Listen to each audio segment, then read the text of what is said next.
Have you ever caught yourself staring at that dusty old lamp in the corner of the attic, or that quirky ring passed down from your great aunt, and wondered, what if?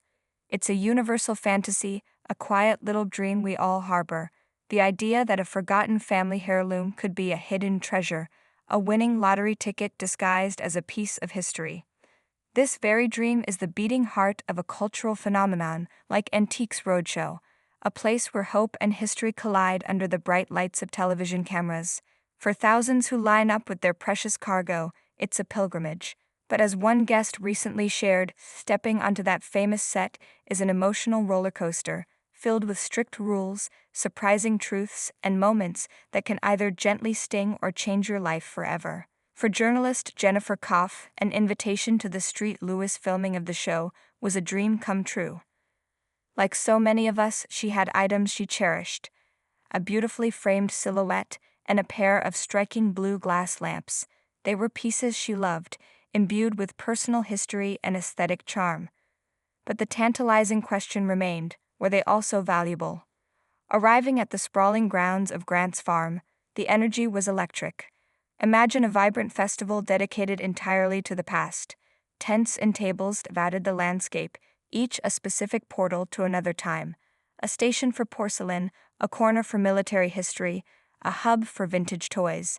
Jennifer described being directed from one specialist to another, a journey across the grounds guided by the category of her items. The entire operation is a masterclass in organized curiosity, a bustling city of experts and hopefuls.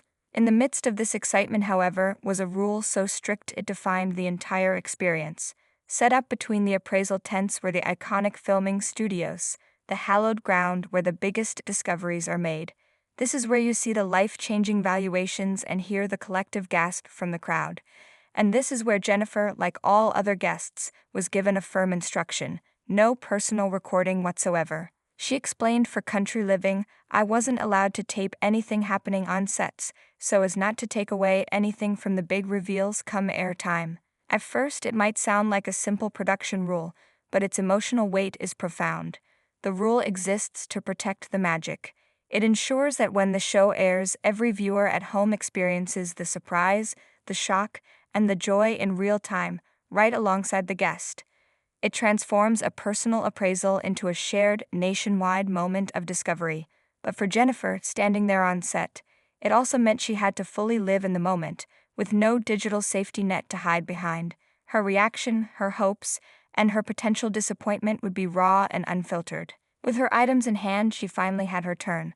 First, the framed silhouette. The appraiser handled it with care, examining the delicate paper and the aged frame. The verdict? A humble but respectable $25 to $50. It was a gentle letdown, perhaps, but not a heartbreaking one. It was a lovely piece of history, and now she knew its modest place in the market. Then came the lamps.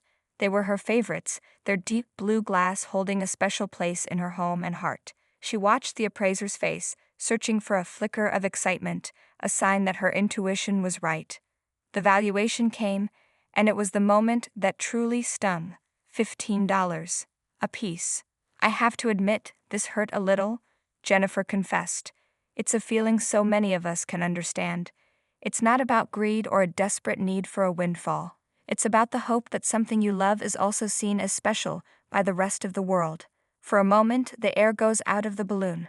But then, as the initial disappointment fades, a deeper truth settles in. But I still love my lamps and will find a perfect spot for them soon. And that is the quiet lesson of Jennifer's story. The market value can never erase the sentimental value. The love for the object, for the story it holds, and the beauty it brings to your life is the real treasure. But for every gentle sting of reality on the Antiques Roadshow set, there is a lightning strike moment that reminds us why we all keep dreaming.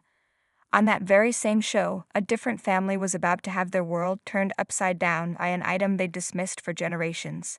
Two cousins stood before jewelry expert John Benjamin, laying out a small collection of inherited treasures. There was a charming gold novelty pencil shaped like a mountaineer's ice pick and a lovely decorative brooch. Tucked among them was a green stone ring, a piece the family had long written off as nothing more than costume jewelry. It was pretty, but in their minds it was fake. a fun trinket from a bygone era, probably not even worth appraising. They explained that many of the